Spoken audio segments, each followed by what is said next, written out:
عمر سے عورت کی پہچان کی جدید طریقے۔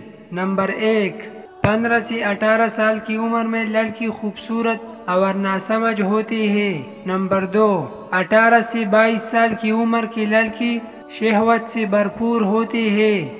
نمبر 3، 22 سے 26 سال کی عمر میں لڑکی عاشقہ کے روپ میں نظر آتی ہے۔ نمبر 4، 26 سے 30 سال کی عمر میں عورت بیوی ہوتی ہے۔ نمبر 5، 30 سے 35 سال کی عمر میں عورت ماں ہوتی ہے۔ نمبر 6، 35 سے 40 سال کی عمر میں عورت ذمہ دار ماں کے روپ میں نظر آتی ہے۔ نمبر 7، 40 سے 45 سال کی عمر میں عورت گھر کی مالکن کے روپ میں دکھائی دیتی ہے۔ نمبر 8، 50 سے 55 سال کی عمر میں عورت ذمہ دار بیوی اور گھر کی تمام ذمہ داریاں نبھانے والی عورت بن جاتی ہے۔ نمبر 9، 55 سے 60 سال کی عمر میں اسی عورت کے قدموں کے نیچے جنت بھی آ جاتی ہے۔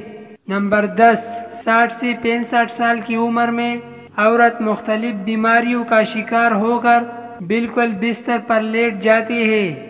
نمبر 11، 65 سے 70 سال کی عمر میں یہی عورت عموماً ایک بیوہ عورت بن کر زندگی گزارنے لگتی ہے۔ نمبر 12، 70 سے 75 سال کی عمر میں عورت اپنی ہی گھر میں مکمل طور پر اپنے بچوں خصوصاً بہو اور پوتا پوتی کے رحم و کرم پر آ جاتی ہے اور خدمت طلب ہو کر اپنی زندگی کی بچی کچی دن گزارنے لگتی ہے۔